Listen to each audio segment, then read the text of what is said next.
கர்த்தருடைய மகா பரிசுத்தமான நாமத்திற்கு மகிமை உண்டாகட்டும். இந்த நாளிலும் நம்முடைய தியானத்துக்கென்று நான் தெரிந்து கொண்ட வேத பகுதி ஆதியாகமத்தின் புத்தகம் 2வது அதிகாரம் 7வது வசனத்திலிருந்து 9வது வசனம் முடியவும். பிறகு 16, 17 கூட நான் வாசிக்கப் போகிறேன். ஆதியாகமம் 2வது அதிகாரம் 7வது வசனத்திலிருந்து 9வது வசனங்கள். தேவனாகிய கர்த்தர் மனுஷனை பூமியின் மண்ணினாலே உருவாக்கி ஜீவ சுவாசத்தை அவன் நாசியிலே ஊதினார். மனுஷன் ஜீவ ஆத்துமாவானான். தேவனாகிய கர்த்தர் கிழக்கே ஏதேன் என்னும் ஒரு தோட்டத்தை உண்டாக்கி தாம் உருவாக்கின மனுஷனை அதிலே வைத்தார். தேவனாகிய கர்த்தர் பார்வைக்கு அழகும் புசிப்புக்கு நலமான சகல விருட்சங்களையும் தோட்டத்தின் நடுவிலே ஜீவ விருட்சத்தையும் நன்மை தீமை அறியத்தக்க விருட்சத்தையும் பூமியிலே முளைப்பிக்க பண்ணினார். 16, 17. ஆனாலும் நன்மை தீமை அறியத்தக்க விருட்சத்தின் கனியை புசிக்க வேண்டாம், அதை நீ புசிக்கும் நாளிலே சாகவே சாவாய் என்று கட்டளையிட்டார். பின்பு தேவனாகிய கர்த்தர் போது நடக்கிறேன். நாம் ஜெபிக்கலாம். எங்கள் மகத்துவமான தேவனாகிய கர்த்தாவே, கிருபை நிறைந்த நல்ல ஆண்டவரே, 1000 தலைமுறை வரைக்குமாய் இரக்கம் பாராட்டுகிறதான இரக்கத்தின் ஐஸ்வர்யமே, உம்மை ஆராதிக்க, உம்மை உயர்த்த, உம்முடைய நாமத்தை மகிமைப்படுத்த தேவரீர் எங்களை கர்த்தாவே நீர் உலகத் தோற்றுவதற்கு முன்பாக, இந்த பூமியை அஸ்திவாரப்படுத்துவதற்கு முன்பாக எங்களுடைய பெயரையெல்லாம் ஆட்டுக்குட்டியானவருடைய ஜீவ புத்தகத்தில் நீ எழுதியிருந்தபடியால கர்த்தாவே, ஆண்டவர் இந்த நாளிலும் கூட இந்த காலத்தின் வெளிச்சத்துக்கு நேராய் தேவரீர் எங்களை கரங்களை இறுக பற்றி கொண்டு நீர் நடத்தி கொண்டிருக்கிற தயவுக்கு நன்றி செலுத்துகிறோம். கர்த்தராகிய ஆண்டவரே, உம்முடைய ஆச்சரியமான கிருபையினாலே இந்த வருஷத்தின் 7 மாதங்களை நாங்கள் கடந்து வந்திருக்கிறோம். ஆண்டவரே, இந்த 8வது மாதத்தை காண எங்களுக்கும் எங்களுடைய சபையில் உள்ள ஒவ்வொரு மக்களுக்கும் நீர் நல்லவராகவே போதுமானவராகவே இருந்த தயவுக்கு நன்றி செலுத்துகிறோம். ஆண்டவரே இரட்சகா, இந்த நாளில் கர்த்தாவே உம்முடைய வேத வாசனங்களை நாங்கள் தியானிக்க போகிறோம். கர்த்தராகிய ஆண்டவரே, எங்கள் தீர்க்கதரிசி சொன்னது போலவே வேதத்தின் பக்கங்களை எங்களால் திருப்ப முடியும். நீர் ஒருவரே வேதத்தின் வியாக்கியானியாக இருக்கிறபடியால கர்த்தாவே, இந்த வேத வசனத்தோடு கூட இந்த ஆசீர்வாதங்களை கூட்டித்தாங்க. சாயந்தரம் நடக்கதான ராபோஜன கூட்டத்தையும் கூட உடைய கட்டுப்பாட்டுக்குள்ள எடுத்துக்கொள்ளுங்க. காணிக்க கொடுத்த ஒவ்வொரு கரத்தையும் குடும்பங்களையும் கூட நீர் ஆசீர்வதித்தருளும்படியாக இயேசு கிறிஸ்துவின் மகத்துவமான நாமத்தில் வேண்டிக் கொள்கிறோம் பிதாவே. ஆமேன், ஆமேன். உட்காரலாம். மகிமையுண்டாகட்டும். ஒரு சுருக்கமான தேவனுடைய வார்த்தையை பார்த்து வேகமாய் நான் முடிக்க விரும்புகிறேன். இந்த நாளில் நம்ம பார்க்கக்கூடிய செய்தி என்ன அப்படி பார்த்தோம்னா, ஜீவ விருட்சம். தேவனாகிய கர்த்தர் ஏதேன் என்ற ஒரு இடத்தை தேவன் உண்டாக்குகிறார். சகலத்தையும் சிருஷ்டித்த அந்த சிருஷ்டிகர்த்தர் பிறகு அதன் மத்தியிலே ஒரு தோட்டத்தை உண்டாக்கி இருக்கிறார். நமக்கு தெரியும். அது நான் ஏற்கனவே ஒரு சில வாரங்களுக்கு அல்லது ஒரு சில மாதங்களுக்கு முன்பாக ஏதேன் என்ற ஒரு செய்தியை கூட நான் பிரசங்கித்திருக்கிறேன். கர்த்தருடைய நாமத்திற்கு மகிமை உண்டாகட்டும். இந்த நாளிலே நம்ம பார்க்கக்கூடிய தியானிக்கக்கூடிய செய்தி என்ன அப்படி பார்த்தோம்னா, ஜீவ விருட்சம் என்ற ஒரு தலைப்பின் கீழாக நம்ம செய்தியை பார்க்க போகிறோம். கர்த்தருடைய நாமத்திற்கு மகிமை உண்டாகட்டும். தேவன் ஒரு தோட்டத்தை உண்டு பண்ணுகிறார். அந்த தோட்டம் எங்கே இருக்கிறது அப்படி பார்த்தோம்னா, ஏதேன் என்ற ஒரு இடத்திலே தேவன் ஒரு தோட்டத்தை உண்டு பண்ணி அதிலே சகல விதமான விருட்சங்களை தேவன் உண்டு பண்ணுகிறார். அந்த தோட்டத்தின் மத்தியிலே நன்மை தீமை அறியத்தக்க ஒரு மரமும் ஜீவன் தரக்கூடிய ஜீவ விருட்சம் என்ற ஒரு மரத்தையும் தேவன் வைத்திருக்கிறார். பிறகு ஆதாமை மண்ணினால உருவாக்கினார். நமக்கு தெரியும், மண்ணினால் என்றால் 16 விதமான மூலகங்கள், எலமெண்ட்ஸ். அப்படிப்பட்ட காரியத்தில் ஆதாமை உண்டாக்கி ஏதேன் தோட்டத்துக்குள்ளாக தேவன் கொண்டு வர ஆரம்பித்தார். ஏதேன் தோட்டத்தை பண்படுத்தவும் பாதுகாக்கவும் தேவன் அங்கு கொண்டு வந்து வைத்தார். நமக்கு தெரியும். நான் ஏற்கனவே அந்த செய்தியில் சொன்னது போலவே ஏதேன் தோட்டத்தை பண்படுத்த வேண்டும் என்றால் அவர் ஏதோ கையில் ஒரு மண்வெட்டியை எடுத்துக்கிட்டு அதையெல்லாம் தோண்டி எடுத்துக்கிட்டு நீர் பாய்ச்சுகிற வேலை கிடையாது. ஆதாம் சன் ஆஃப் காட், ஆதாம் தேவனுடைய குமாரன். அது போல தீர்க்கதரிசி சொல்கிறார், ஆதாம் இந்த பூமிக்குரிய குட்டி தேவனாய் இருந்தார். அப்படியானால் ஆதாம் ஒரு வார்த்தை அவன் உரைப்பானையினால் அந்த வார்த்தை நிறைவேறும். அவன் தண்ணீர் ஓடிக்கொண்டிருக்கிற சமயத்தில் அவன் பேசுவான், அந்த தண்ணீர் பாதை மாறி ஒரு இடத்துக்கு போகும். ஆதாம் நினைப்பாரையினால் கடல் மேல நடந்து போக முடியும். ஆதாம் நினைப்பானையினால் காற்றை பார்த்து இந்த பக்கம் வீசு என்று சொல்வானையினால் அவன் சொன்னபடியே நடந்து கொண்டது. காரணம், அந்த ஆதாம் தேவனுடைய பிரதிபலிப்பாய் இருந்தான். இன்னைக்கு நம்ம ஆதாமை குறித்து பார்க்க போது கிடையாது, அல்லது ஏதேன் தோட்டத்தை குறித்து கூட பார்க்க போது கிடையாது. நாம பார்க்கக்கூடிய செய்தி ஜீவ விருட்சம், அதுதான் நம்ம பார்க்க போறோம். கர்த்தருடைய நாமத்திற்கு மகிமை உண்டாகட்டும். அப்படியானால் ஜீவ விருட்சம் என்றால் என்ன நமக்கு தெரியும். அது ஆதாம் புசிக்காம போயிட்டாரு. இன்னைக்கு அந்த ஜீவ விருட்சத்தை எப்போது புசிக்க போகிறோம், அந்த ஜீவ விருட்சம் எங்க இருக்கிறது, அதை குறித்து இந்த வேதத்தின் வாயிலாக அல்லது இந்த காலத்துக்குரிய தீர்க்கதரிசி என்ன சொல்லி இருக்கிறார்.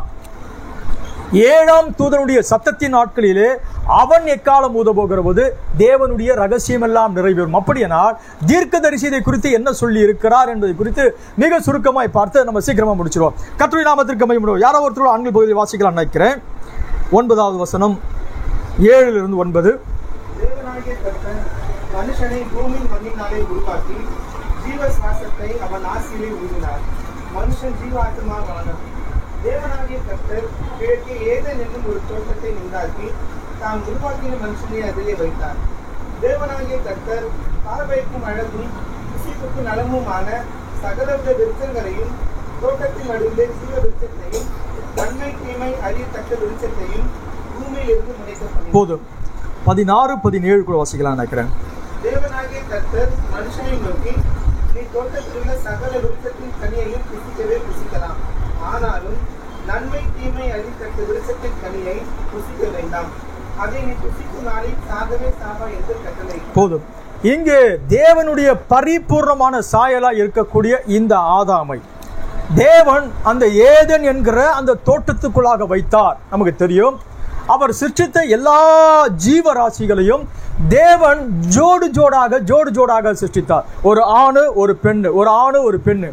ஆனால் எல்லாவற்றையும் சிருஷ்டித்த பிறகு தேவனாகிய கர்த்தர் பார்க்கிறார், நல்லது என்று கண்டார். அவர் ஒவ்வொரு சிருஷ்டிப்பு முடிந்தவுடனே அதை பார்த்து தேவன் இப்படியாக சொல்கிறார், நல்லது என்று தேவன் கண்டார். பிறகு நல்லது என்று கண்ட தேவனாகிய கர்த்தர் ஒரே விஷயத்துல மட்டும் நல்லது அல்ல என்று ஒரு வார்த்தை சொன்னார். மனுஷன் தனிமையா இருப்பது நல்லதல்ல. இப்படி சொன்ன தேவனாகிய கர்த்தர் இந்த மனுஷனை தோட்டத்தில் இருக்கிற எல்லா விதமான கனி வர்க்கங்களை புசிக்கலாம். மிக முக்கியமாக தோட்டத்தின் மத்தியில 2 மரங்கள் இருக்கு, 2 விருட்சங்கள், 2 மரம் இருக்குது. அதுல ஒண்ணு ஜீவனை தரக்கூடிய ஒரு மரம் ஒன்று இருக்கிறது, அதனுடைய பெயர் ஜீவ விருட்சம். இன்னொரு மரம் இருக்கிறது, நன்மை தீமை அறியத்தக்க ஒரு விருட்சம். இந்த நன்மை தீமை அறியத்தக்க விருட்சத்துக்குரிய அந்த கனியை அவன் புசிப்பானையானால் அவன் செத்து போயிடுவான். தேவன் சொன்னார், அதை புசிக்கும் நாளிலே சாகவே சாவாய். இதுதான் அவருக்கு கொடுத்த முதல் கட்டளையாக இருக்கிறது. இந்த ஜீவ விருட்சம் வேதாகமத்தில் எங்கெல்லாம் எழுதப்பட்டிருக்கிறது அப்படி நம்ம வேதத்தில் பார்த்தோம்னா, வேதத்தினுடைய துவக்கத்திலே ஜீவ விருட்சத்தை குறித்து இருக்கிறது. வேதத்தின் மத்திய பகுதியிலே ஜீவ விருட்சத்தை பற்றி இருக்கிறது. வேதத்தின் கடைசி பகுதியாக வெளிப்படுத்தின விசேஷத்தில் கூட இந்த ஜீவ விருட்சத்தை குறித்து பேசப்பட்டிருக்கிறது. அப்படியானால் வேதாகமத்தினுடைய துவக்கத்திலும் வேதாகமத்தின் மத்தியிலும் வேதாகமத்தின் கடைசி பகுதியில் அது இருக்குமையானால் அப்போ இந்த ஜீவ விருட்சம் எல்லா காலங்களிலும் இருந்து கொண்டே இருக்கும். அப்படியானால் அந்த ஜீவ விருட்சம் எங்க இருக்கிறது? அது ஆதாம் புசிக்காமல் போனார். எப்போது நம்ம புசிக்க போகிறோம்? எப்போது தேவன் அதை புசிக்க அனுமதி தருவார்? ஒருவேளை பரலோகத்தில் போன பிறகு நம்ம உட்கார்ந்துட்ட பிறகு அந்த ஜீவ விருட்சத்தெல்லாம் பறிச்சு புசிக்க போறோமா? அதை தான் பார்க்க போறோம். ஆதியாகமத்தில் 3 முறை இந்த ஜீவ விருட்சத்தை குறித்ததான வார்த்தை 3 முறை இருக்குது ஆதியாகமத்தில். நீதிமொழிகள் புத்தகத்தில் பார்த்தீங்கன்னா 4 முறை ஜீவ விருட்சத்தை குறித்து எழுதப்பட்டிருக்கிறது. அதாவது ஜீவ விருட்சத்தின் கனி என்று இல்லாமல் ஜீவ விருட்சம், அந்த ஜீவ விருட்சம் எதற்கு ஒப்பனையாக பேசப்படுகிறது பார்த்தோம்னா, ஞானத்திற்கு ஜீவ விருட்சம் ஒப்பனையாக பேசப்படுகிறது. நீதிமொழிகளிலே சாலமோன் சொல்கிறான், பிறகு அதே நீதிமொழிகளிலே சாலமோன் சொல்கிறான், நெடுங்காலம் காத்திருப்பது இருதயத்தை இளைக்க பண்ணும், விரும்பினது வரும்பொழுது அது ஜீவ விருட்சத்தை போல் இருக்கும் என்று. இந்த ஜீவ விருட்சம் என்ற வார்த்தை ஒரு 4 முறை இருக்கிறது. வேதத்தின் கடைசி பகுதியாகிய வெளிப்படுத்தின விசேஷத்துல 3 முறை ஜீவ விருட்சத்தை பற்றி எழுதப்பட்டிருக்கிறது. அப்படியானால் வேதத்தின் துவக்கத்தில, வேதத்தின் மத்தியில, வேதத்தின் கடைசியில ஜீவ விருட்சம் இருக்குமையினால் ஜீவ விருட்சம் எல்லா காலங்களிலும் இருந்து கொண்டே இருக்கிறது. இப்ப அந்த ஜீவ விருட்சம் எங்க இருக்கிறது? ஜீவ விருட்சத்தை பார்க்கணும்னா நீங்க ஏதன் தோட்டத்தை குறித்து தெரிஞ்சிருக்கணும்.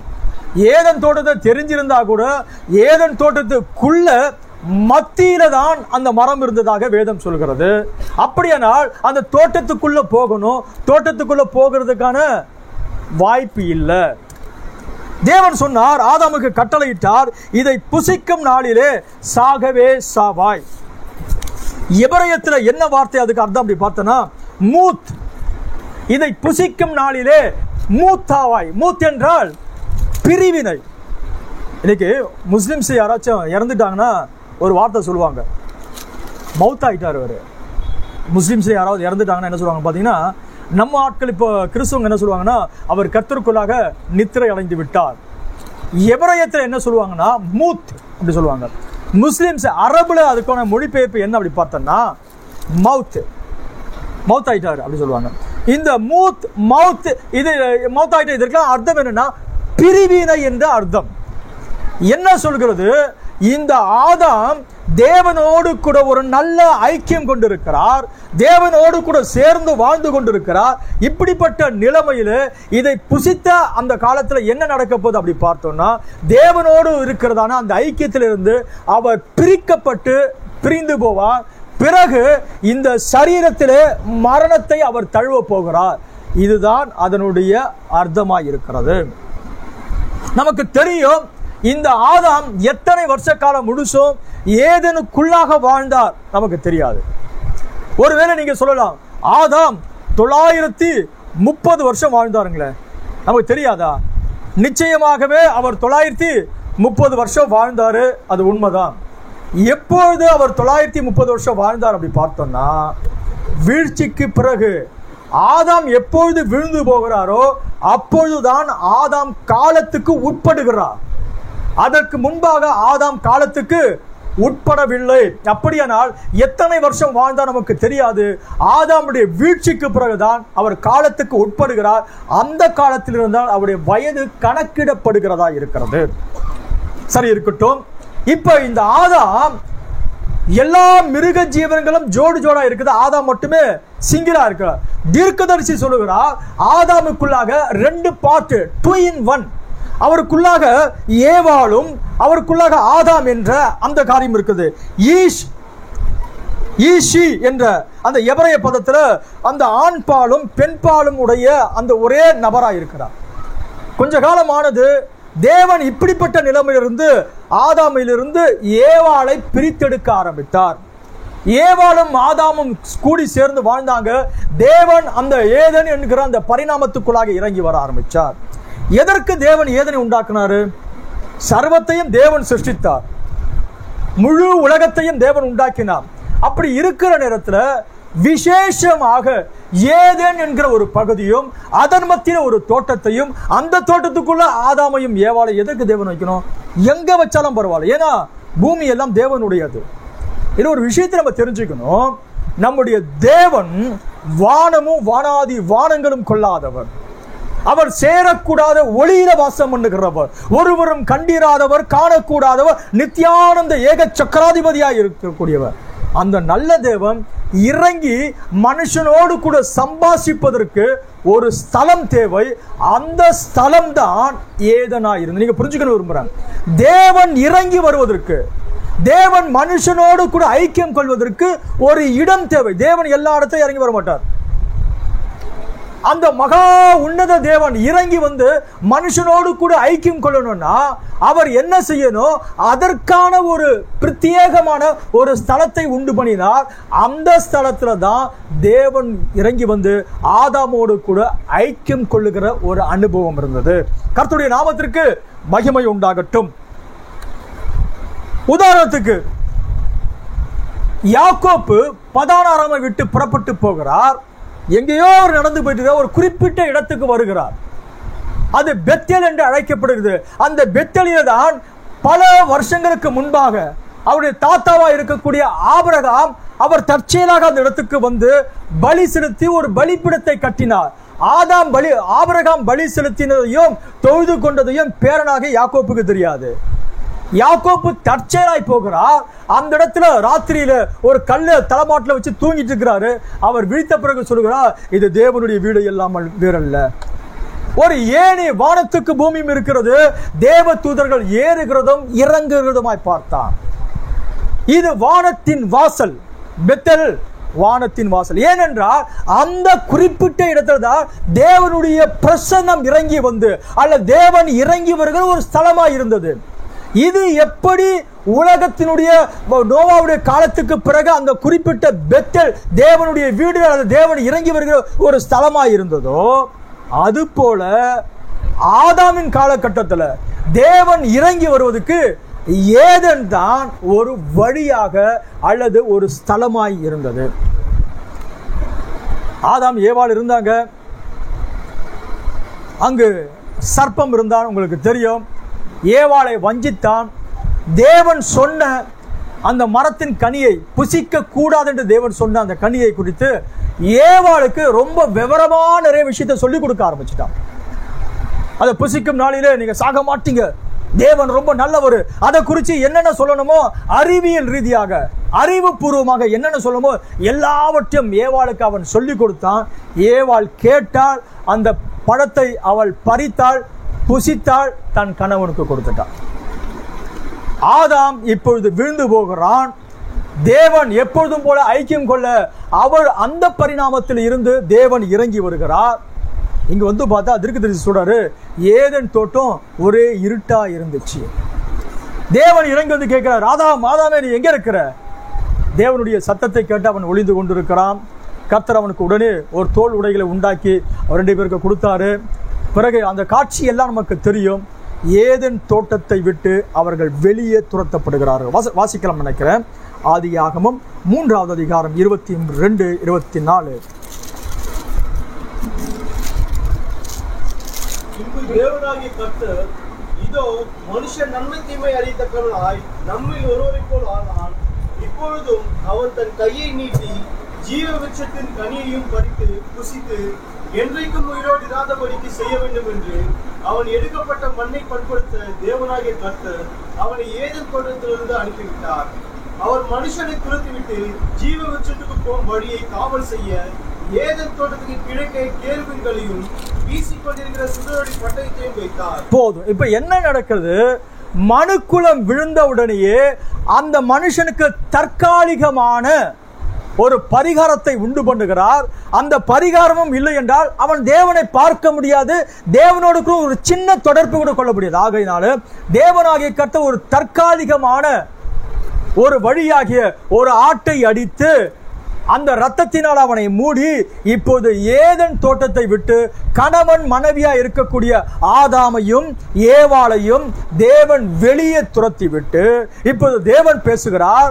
அவன் அதே நிலையில வந்து ஜீவ விருட்சத்தின் கனியை பறித்து புசிச்சிட்டானா என்னைக்கு உயிரோடு கூட இருக்க போறான். அதனால இப்ப என்ன செய்யக்கூடாதுன்னா, அந்த விருட்சத்தின் கனியை அவன் பறித்து புசிக்க கூடாதபடிக்கு அவனை வெளியே துரத்தி விட்டு அதனுடைய வாசலிலே வீசி கொண்டிருக்கிறதான சுடரொளி பட்டயத்தை தேவன் வைத்தார். கேருபீன்களையும் சுடரொளி பட்டயத்தை வச்சிட்டதுனால இப்போது எந்த மனுஷனும் உள்ள நுழையக்கூடாதபடிக்கு, உள்ள நுழைய முடியாதபடிக்கு அந்த இடத்துல கேருபீன்கள் பாதுகாத்து கொண்டிருக்கிறது. எப்பொழுது? ஆதாம் உண்டாக்கப்பட்ட அந்த காலகட்டத்தில் இது நடந்துச்சு. அப்படியானால் தேவனுடைய வார்த்தை என்ன? அவன் திரும்ப போய் அந்த கனியை எடுத்து சாப்பிட்டுட்டானா அவன் தொடர்ந்து உயிரோடு கூட இருப்பான். இதெல்லாம் நமக்கு பார்த்து கேட்குற நேரத்தில் எப்படி இருக்கு பார்த்தீங்கன்னா ஏதோ ஒரு மேஜிக் மாதிரி இருக்குது. அந்த பழத்தை எடுத்து இவன் சாப்பிட்டுட்டா செத்து போயிடுவான், இந்த பழத்தை எடுத்து சாப்பிட்டுட்டா அவன் உயிரோடு இருப்பான். பொதுவாக இந்த வேதாகமத்தை மக்கள் வார்த்தை வடிவில் புரிந்து கொள்ளும் பொழுது அது அப்படியாகவே தான் இருக்கும். இந்த வார்த்தையை ஆக்கியோன் தான் இதற்குள்ளாக எதையெல்லாம் மறைத்து வைத்திருக்கிறார் என்பதை நம்ம புரிந்து கொள்ள முடியும். அந்த மரத்தினுடைய கனியை எடுத்து அந்த மனுஷன் சாப்பிட்டுட்டானா அவன் அப்படியே உயிரோடு இருப்பான், இதை புசிச்சுட்டானா அவன் செத்து போயிடுவான். இப்படிதான் காலகாலமாக மனுக்குலம் நம்பிக்கொண்டிருக்கிறது. ஆனால் இந்த கடைசி காலகட்டத்தில் ஆரம்பம் முதல் முடிவு வரைக்கும் தேவன் எதையெல்லாம் மறைத்து வைத்திருந்தாரோ அதையெல்லாம் வெளிப்படுத்துவேன் என்பது தேவன் நமக்கு செய்த வாக்குத்தத்தமாய் இருக்கிறது. கர்த்தருடைய நாமத்திற்கு மகிமை உண்டாகட்டும். என்ன நடந்துச்சு? இப்ப அந்த ஏதன் எங்க இருக்கிறது, ஜீவ விருட்சம் எங்க இருக்குது, அதை குறித்து நிறைய பேர் ஆராய்ச்சி பண்ண ஆரம்பிச்சுட்டாங்க. எகிப்தில் இருக்கிறதான பிரமிட்லாம் இருக்கு பாருங்க, அதை குறிச்சுலாம் நிறைய ஆராய்ச்சி பண்ணி அதுக்குள்ள என்ன இருக்கிறது, அதுக்குள்ள பார்த்தா நிறைய கோல்டு இருக்குது, அப்படி நிறைய கதையா காலகாலமாக வந்துகிட்டே இருக்குது. ஏதனை குறித்து கூட நிறைய ஆராய்ச்சி பண்ண ஆரம்பிச்சுட்டாங்க. இந்த ஏதன் எங்க இருக்கிறது? சில வருஷத்துக்கு முன்னாடி ஒரு வாலிப பெண் என்கிட்ட பேசியிருக்கிற அவங்க சபையில் அப்படியா போதிச்சாங்களாம். அவங்க பைபிள் ஸ்டடி எடுக்கிற நேரத்தில் சொன்னாங்களாம், ஏதன் வேற எங்கேயும் கிடையாது, அது இந்தியாவில் இருக்கிறது. இந்தியா தான் நதிகள் நிரம்பின ஒரு நாடா இருக்கிறபடியால இந்தியாவில் தான் ஏதன் தோட்டம் இருக்குது. உங்களுக்கு தெரியுங்களா ஏதன் எங்க இருக்குது? பல வருஷத்துக்கு முன்னாடி நான் ஒரு கிறிஸ்துவ மேகசினை வாசிச்சுட்டு இருந்தேன். அந்த செய்தி புத்தகத்தில் இப்படியாக எழுதப்பட்டு இருந்தது. புதைப்பொருள் ஆராய்ச்சியாளர்கள் பாலஸ்தீனா அந்த பகுதியை தான் பல காரியங்களை ஆராய்ச்சி பண்ணிட்டு இருக்கிற நேரத்தில் ஏதோ ஒரு குறிப்பிட்ட இடத்துல அவர்கள் தங்களுடைய ஆராய்ச்சியை துவங்கி ஆராய்ச்சி பண்ணிட்டு இருக்கிற நேரத்தில் அந்த பகுதிக்குள்ளாக அவங்க நுழையக்கூடாதபடிக்கு ஏதோ ஒரு விதமான வல்லமை அவர்களை தடுத்து கொண்டிருந்ததினால அவர்கள் இப்படியாக எழுதுகிறார்கள், அதுதான் ஏதன் தோட்டமாக இருக்கும், அங்கு வீசிக்கொண்டிருக்கிற சுடரொளி பட்டயமும் கேருபீன்களும் அவர்களை தடுத்து நிறுத்தி விட்டது. ஒருவேளை அப்படி இருக்குமா? அப்ப ஏதன் எங்கேயாச்சும் இருக்கணும். ஏதன்னா ஒரு இடத்துல இருக்கணும். ஏதன் இருந்துச்சுன்னா அதுக்குள்ள என்ன இருக்கணும்? ஜீவ விருட்சம் கண்டிப்பா நிச்சயமா இருக்கணும். ஆனா இன்னைக்கு ஏதனுக்குள்ள போக முடியாது. வார்த்தையின் அடிப்படையில் என்ன செய்ய முடியாது? ஏதனுக்குள்ள போக முடியாது. ஏன்னா அதனுடைய வாசல தேவன் க்ளோஸ் பண்ணிட்டாரு, மூடிட்டு கேருபீன்களை தேவன் வைத்துட்டு அங்கு சுடரொளி பட்டயத்தை ஒரு விதமான வெளிச்சம் வீசிக்கொண்டிருக்கிறதான கத்தி சுத்திக்கிட்டே இருக்கும். ஆகையினால அதற்குள்ள யாரும் அனுமதி இல்லாம போக முடியாது. ஆனா ஒரே ஒரு குழு இந்த பைபிள் சொல்றது நமக்கு. எப்படி பாத்தீங்கன்னா எது வாசல் நம்ம தெரிஞ்சுக்கணும்னா, வாசல் என்ன இருக்குமா? கேருபீன்கள் இருக்கும். அந்த கேருபீன் இருந்தா அதுதான் ஏதேன். அப்ப இன்னைக்கு ஏதேன் பூமி மேல இருக்குமா? எங்கேயாச்சும் இருக்குமா? நான் ஏற்கனவே சொன்னேன், அந்த ஏதேன் என்கிற அந்த பகுதி கிரேக்க பாஷையில் பார்த்தீங்கன்னா அதுதான் பாரடீஸ் என்று மொழிபெயர்க்கப்பட்டிருக்கிறது. இயேசு சொன்னார், நீ இன்னைக்கு என்னோட கூட பரதீசில் இருப்பாய். வேதாகமத்தில் பல இடங்களில் பரதீசி என்ற வார்த்தை எழுதப்பட்டிருக்குது. அப்போஸ்தலனாகிய பவுல் சொல்லுகிறார், கிறிஸ்துக்குள்ளாக ஒரு மனுஷனை அறிவன், அவர் 14 வருஷத்துக்கு முன்னாடியே 3ஆம் வானத்துக்கு எடுத்துக்கொள்ளப்பட்டார். அவன் பரதீசில் மனுஷர் கேட்கப்படாத வார்த்தையெல்லாம் கேட்டான். பரதீஸ். இப்படியாக பல காரியங்கள் சொல்லப்பட்டிருக்கிறபடினால பரதீசு, ஏதேன் இது எல்லாமே. ஆனா வேதாகமத்தில் சொல்லுகிற பரதீச வெவ்வேறான ஸ்தலங்கள், வெவ்வேறான இடங்கள். அதுக்கு முன்னாடி ஒரு சின்ன விஷயத்தை நான் சொல்லிட்டு, இது செய்தி கிடையாது, திரும்ப நான் செய்திக்குள்ளாக வர விரும்புகிறேன். புக் ஆஃப் ஈனோக் என்ற ஒரு புத்தகம் ஒன்று இருக்கிறதாம். Book of Enoch. அது பார்த்தீங்கன்னா ஒரு 108 அதிகாரங்கள் உடைய ஒரு புத்தகம். இந்த ஏனோக்கு நம்ம தீர்க்கதரிசி சொல்லுவாரு, இந்த ஏனோக்கு தான் கூர்நுனி கோபுரத்தை கட்டினான். இந்த ஏனோக்கு தான் 7 வானங்களை குறித்ததான பல விஷயங்களை அந்த புத்தகத்தை அவர் எழுதி வைத்திருக்கிறதாக யூதர்கள் நம்புகிறார்கள். இன்னைக்கு யூதர்கிட்ட பார்த்தீங்கன்னா நிறைய புத்தகம். இன்னைக்கு இந்த 66 புக்கு கிடையாது. இந்த 66 புத்தகங்கள் அல்லாமல் இன்னும் அதிகமான புத்தகங்கள் இருக்கிறது. வேதாகமத்தில் பார்த்தீங்கன்னா நாத்தானுடைய பிரபந்தம், யாசருடைய புத்தகம், இப்படிலாம் இருக்குது. நீங்க ரோமன் கத்தோலிக்க பைபிள் எடுத்தீங்கன்னா இன்னும் சில புத்தகங்கள் இருக்கிறது. ஆனால் யூதர்கிட்ட இன்னும் அநேக புத்தகங்கள் இருக்கிறபடினாலே அவர்கள் அந்த புத்தகத்தை எல்லாம் வாசிக்கிறாங்க. அதுல பல விஷயங்கள் இருக்கிறது. கர்த்தருடைய நாமத்திற்கு மகிமை உண்டாகும். இந்த புத்தகத்தில் அவர் என்ன சொல்றாரு அப்படி பார்த்தோம்னா, 7 வானங்கள் இருக்கிறதாக ஏனோக்கு அங்கு எழுதி வைத்திருக்கிறார். நம்ம தீர்க்கதரிசி சொல்றாரு, இந்த ஏனோக்கு தான் கூர்நுனி கோபுரத்தை கட்டினதாக தீர்க்கதரிசி சொல்றாரு. அது மட்டும் கிடையாது, இந்த ஏனோக்கு என்ன சொல்லியிருக்கிறாரு, இயேசு கிறிஸ்துனுடைய 2வது வருகையை குறித்து கூட மிக விவரமா பேசியிருக்கிறார். இது குறிச்சுதான் யூதா இதுல இருந்து எடுத்துதான் யூதால எழுதுறாங்க பாருங்க. இதுல இருந்து சின்ன சின்ன வார்த்தையை எடுத்துதான் அவங்கலாம் அந்த தன்னோட நிருபத்தில் அதை பிரதிபலிக்கிறாங்க. இது மட்டும் இல்ல, அவர் என்ன சொல்லுகிறார், 12 இந்த ராசி இருக்கு பாருங்க, இதை குறித்து கூட ரொம்ப விவரமா சொல்றார். பிரதர் வேதம் ஒரு விஷயத்த சொல்வார், தீர்க்கதரிசி எப்பவும் பாத்தீங்கன்னா பெரிய விஷயத்த அதுக்கு ரொம்ப பெருசா அப்படிதான் பேசாது, சிம்பிளா சொல்லிட்டு அதை விட்டுட்டு வேற ஒண்ணு தொடங்குவார். அதனால அதனுடைய வார்த்தைக்கு பெருசா மதிப்பு இருக்க மாட்டேங்குது. தீர்க்கதரிசி என்ன சொல்லுவார் அப்படி பார்த்தோம்னா, முதல் ராசி கன்னி, கடைசி ராசி சிம்மம். கன்னியில அவர் பிறந்தார், சிம்மமாக அவர் வரப்போகிறார். இது எவ்வளவு பெரிய விஷயத்த சிம்பிளா சொல்லிட்டார். எனக்கு ரொம்ப வருஷமா கேள்வி இருந்துகிட்டே இருந்தது, முதல் ராசி கன்னியா? யாராச்சும் தெரியுங்களா? என்னப்பா இதெல்லாம் கேட்டு இருக்கிறீங்க? அஸ்ட்ராமி என்பது வேற, அஸ்ட்ராலஜி என்பது வேற. அஸ்ட்ராமி என்பது வான மண்டலத்தினுடைய ஆராய்ச்சி. பிறகு அதை பிசாசு எடுத்து இன்னைக்கு ஜாதகம் ஜோதிடம் கணிக்கக்கூடிய நிலைக்கு நேராக அதை கொண்டு போயிட்டான். தீர்க்கதரிசி சொல்றாரு, தானியேல் கூட என்ன செஞ்சாரு, வானிலை ஆராய்ச்சியாளராக இருந்து 3 நட்சத்திரங்கள் நேர்கோட்டில் வரும்போது மெசியா பூமியில இருப்பார், இதெல்லாம் கணிச்சாங்க. இப்படிப்பட்ட காரியத்தை எல்லாம் ஏனோக்கு ஏற்கனவே சொல்லி வச்சிருக்கிறாரு. இந்த ஏனோக்கு சொன்ன இந்த 12 ராசி அது பாத்தீங்கன்னா வித்தியாசமா இருக்கு. நம்ம ஊர்ல எப்படி இருக்கும் அப்படி பார்த்தோன்னா, நம்ம ஊர்ல ராசி பலன் நீங்க எடுத்தீங்கன்னா முதல் ராசி எது? ஏப்பா நாங்கன்னா ராசி பலனா பார்க்கறாள் எங்களுக்கு போய் கேட்கறிய? நாங்களாம் வேதாகமத்தை வாசிக்கிற மக்கள். மேஷம், ரிஷபம், மிதுனம், கடகம், துலாம், விருட்சகம் இப்படிதான் வரும் நம்மதுல. ஆனா தீர்க்கதரிசி சொல்றாரு என்ன பாத்தீங்கன்னா, முதல் ராசி கன்னின்னு வர, கடைசி ராசி சிம்மன் வர. எனக்கு புரியவே இல்லை ரொம்ப வருஷமா. அவர் எங்க இருந்து வார்த்தை எடுத்திருக்கிறார்னா, எபிரேயர்கள் இந்த 12 ராசி கணிக்கிறாங்க பாருங்க, அவங்க எப்படி கணிச்சிருக்கிறாங்க அப்படி பார்த்தோன்னா, முதல் ராசி கன்னி, அதனுடைய சிம்பிள், அதனுடைய அடையாள சின்னம் என்ன அப்படி பார்த்தோம்னா, இந்த கன்னி ராசி கையில ஒரு செடியினுடைய துளிரை வச்சுட்டு இருப்பா.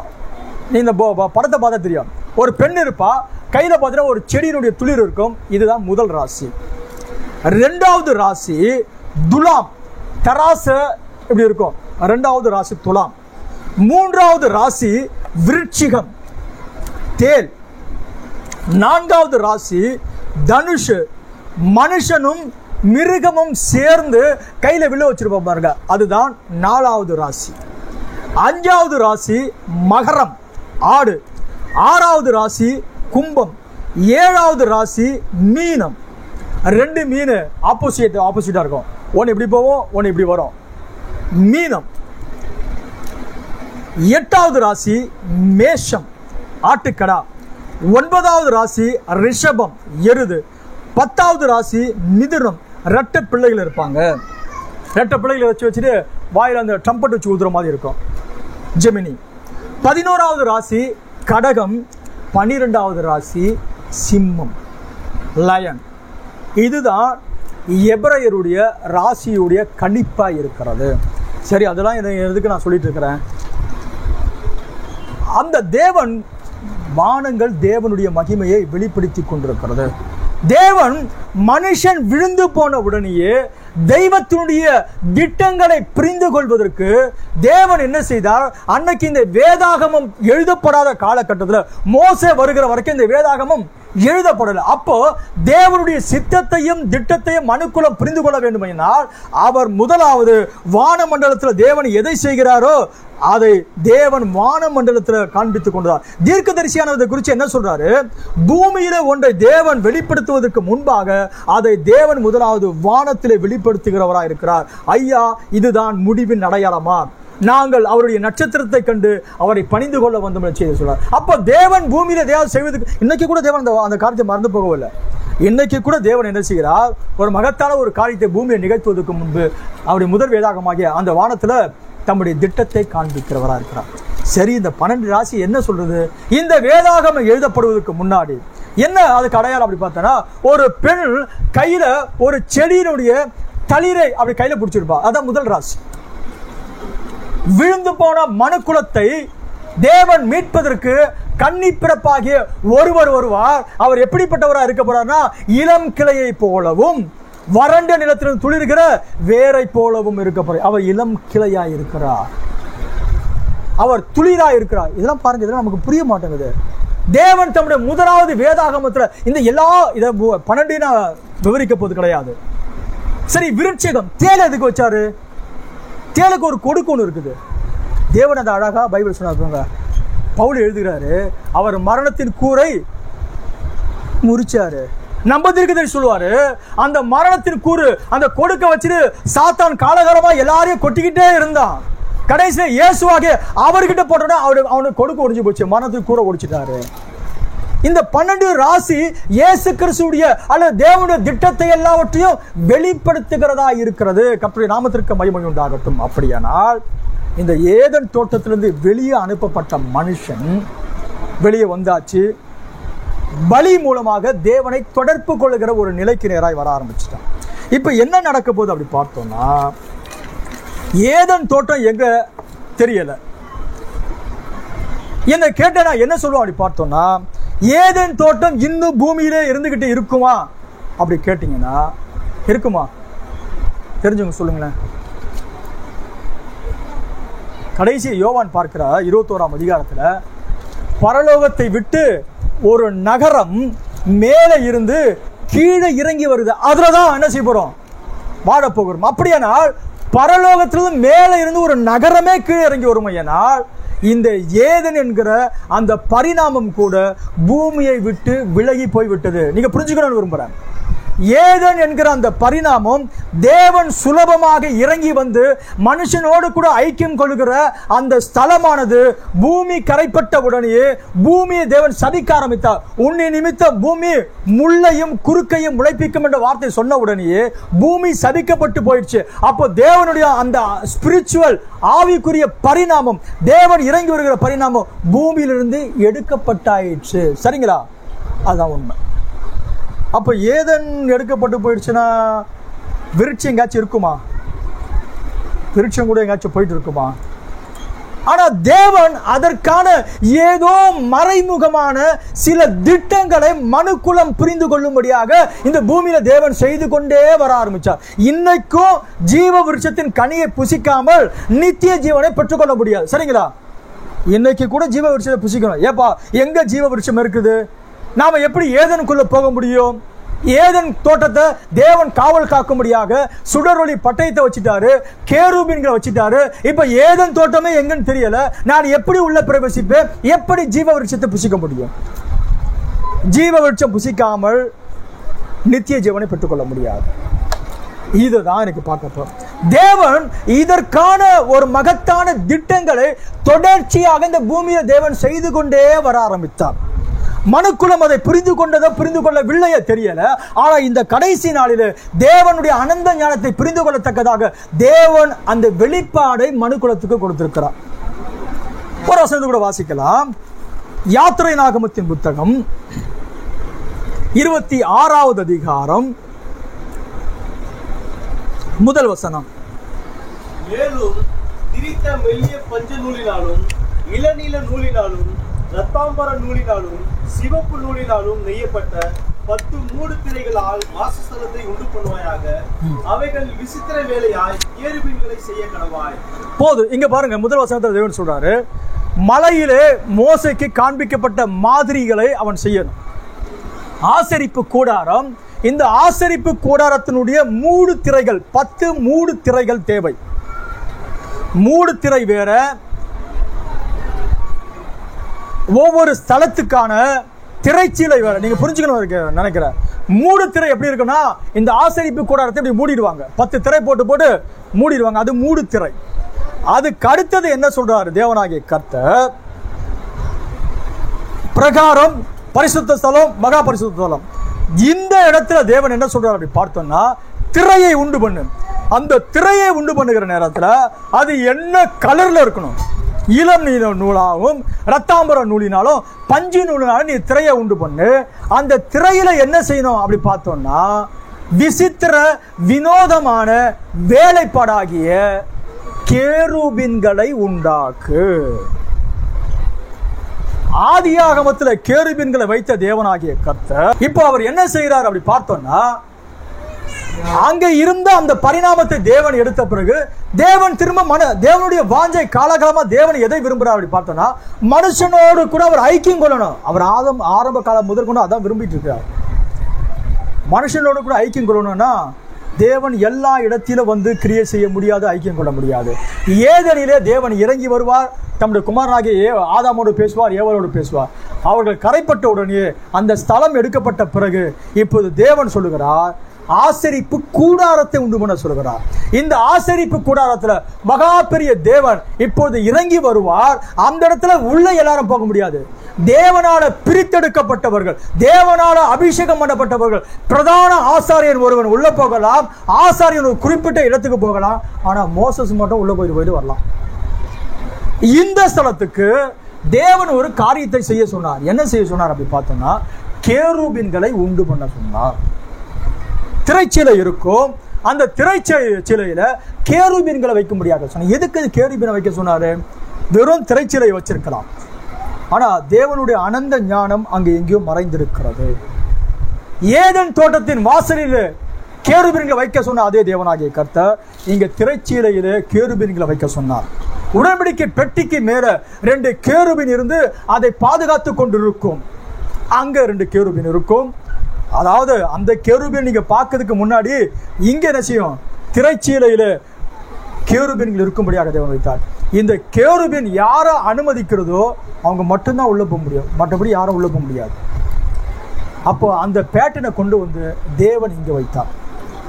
மோசே காலகட்டத்தில் இருந்து யோசுவா காலகட்டம் வரைக்கும் இந்த ஆசரிப்பு கூடாரத்தை அப்படி இப்படி மாத்தி மாத்தி மாத்தி மாத்தி தொடர்ந்து வந்த பிறகு கடைசியாக உடன்படிக்கை பெட்டியை கொண்டு வந்து சீரோ என்று சொல்லக்கூடிய ஒரு இடத்துல வந்து பர்மனண்டா வச்சுட்டாங்க. இப்போ எல்லாரும் கானானுக்குள்ள போயாச்சு. அந்த சீரோல வந்த பிறகுதான் யோசுவா சீட்டுக்குலுக்கி எந்தெந்த கோத்திரத்துக்கு எந்தெந்த ஸ்தலம் என்பதை பிரித்து கொடுக்க ஆரம்பித்தார். நெடுங்காலமாய் சீலோவில தான் உடன்படிக்கை பெட்டி இருந்தது.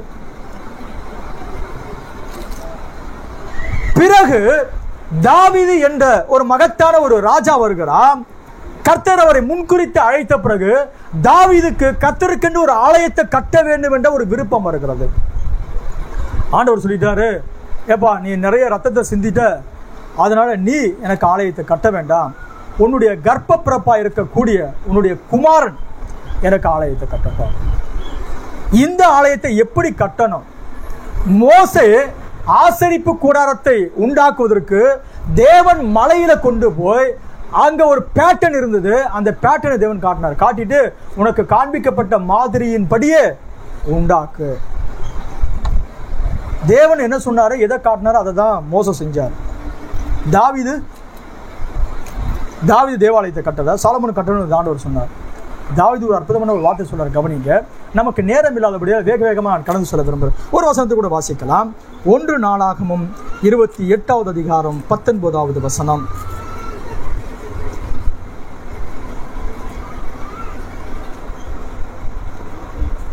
28:19 1 நாளாகமம். இந்த மாதிரியின்படி சகல வேலைகளும் எனக்கு தெரியப்படுத்த இவைகள் எல்லாம் கர்த்தருடைய கரத்தினால் எனக்கு எழுதி கொடுக்கப்பட்டது என்றார். இங்க கவனிங்க, தாவீது என்ன சொல்றாரு, இப்ப ஆலயத்தினுடைய டிசைன், ஆலயம் எப்படியெல்லாம் வடிவமைக்கப்படணும், ஆலயத்துக்குள்ள என்ன இருக்கணும், ஆசரிப்பு கூடாரத்தை கட்டுவதற்கு தேவனாகிய கர்த்தர் மோசேசை மலை மேல கொண்டு போய் மலை மேல உனக்கு காண்பிக்கப்பட்ட மாதிரியின் படியே மோசே ஆசரிப்பு கூடாரத்தை உண்டு பண்ணினார்.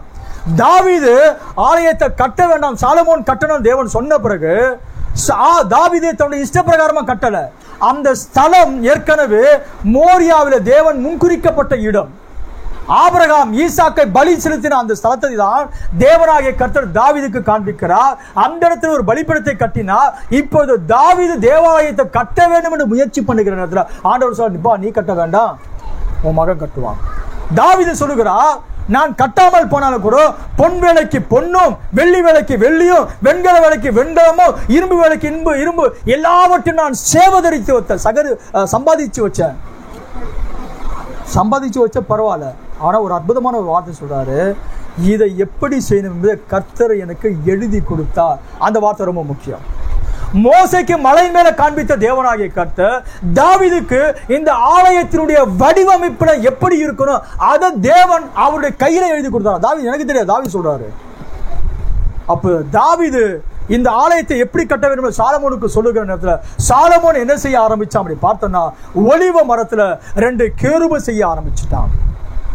அதனுடைய அளவு இப்படியாக இருந்தது.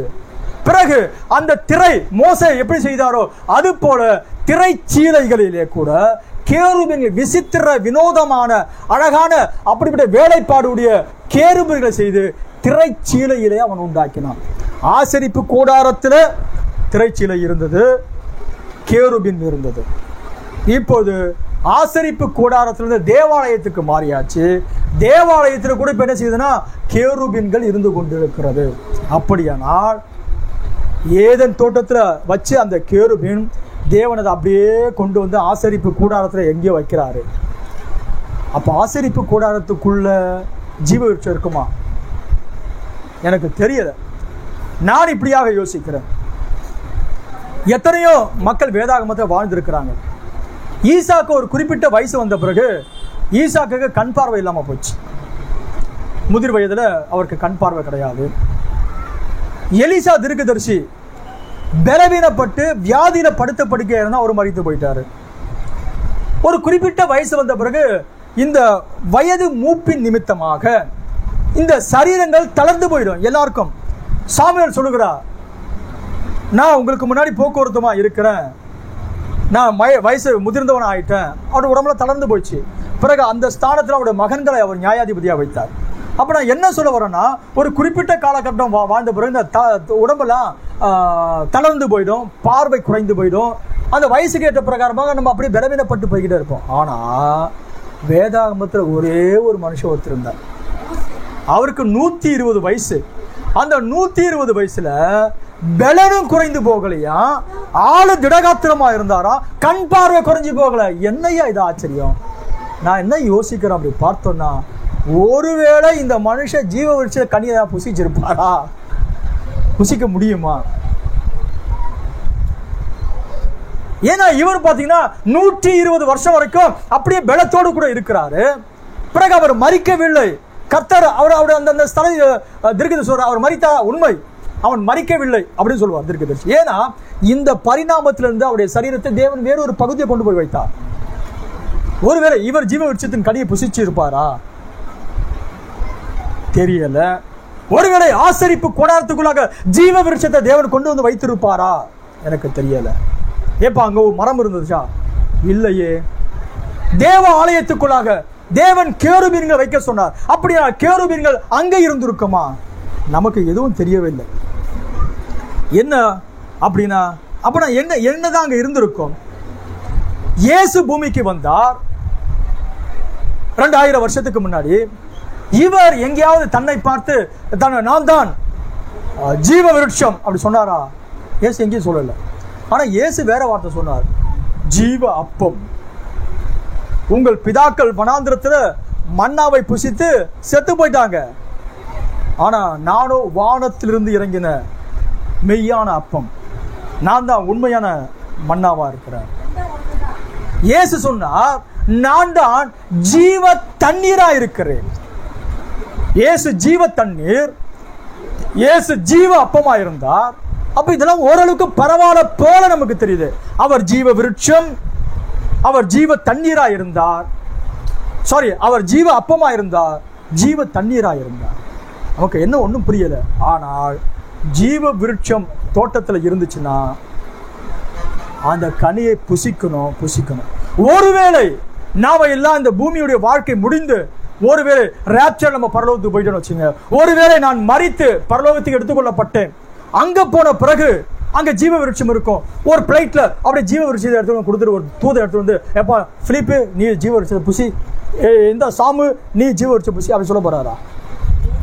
நீ முகமதியருடைய குர்ஆனை எடுத்து வாசிச்சீங்கன்னா அதுல ஒரு அழகான ஒரு வார்த்தை இருக்கும்.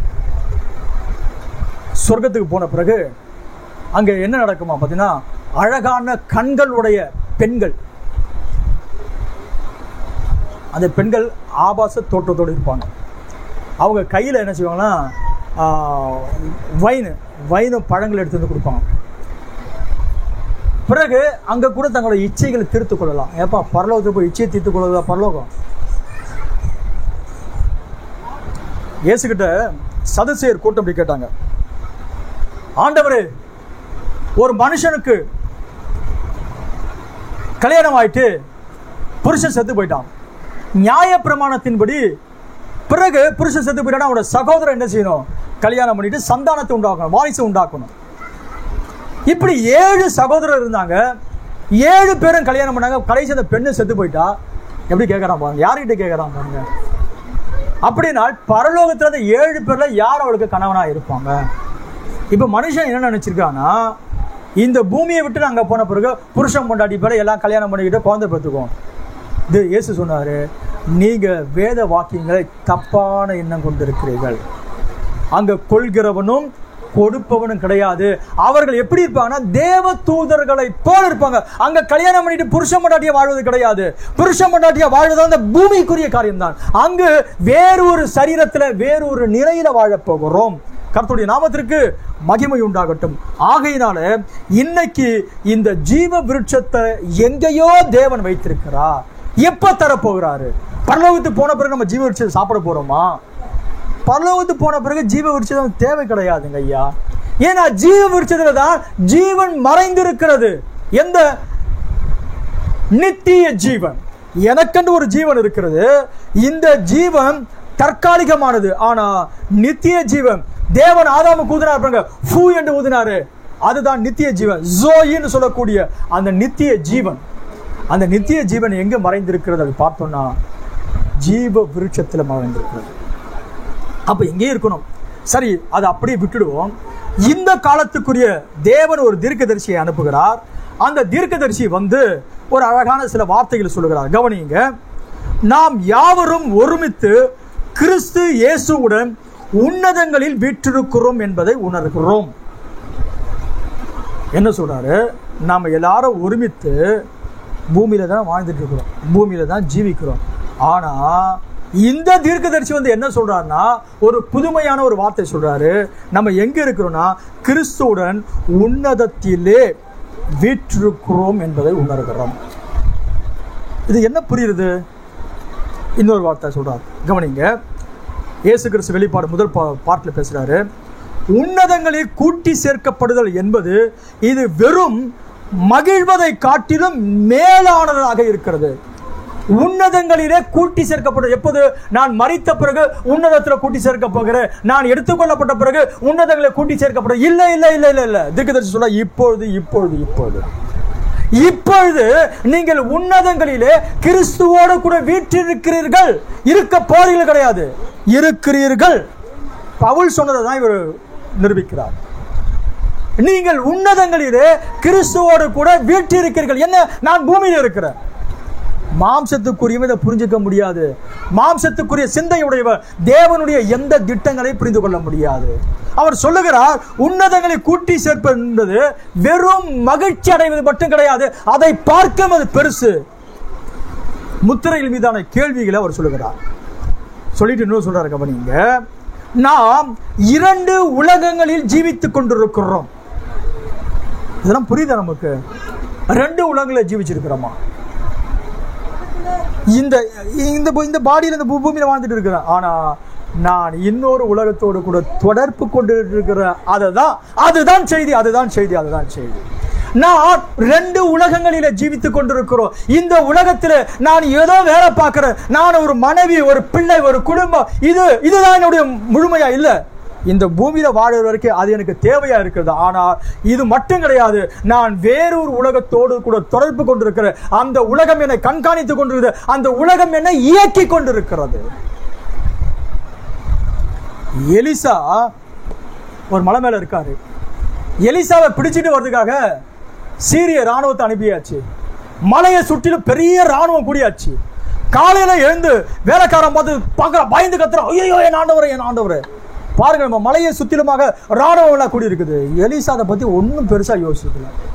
ஒரு சின்ன ஜெபம் பண்றாரு, ஆண்டவரே இந்த பையனுடைய கண்ணை திறந்துங்க ஆண்டவரே.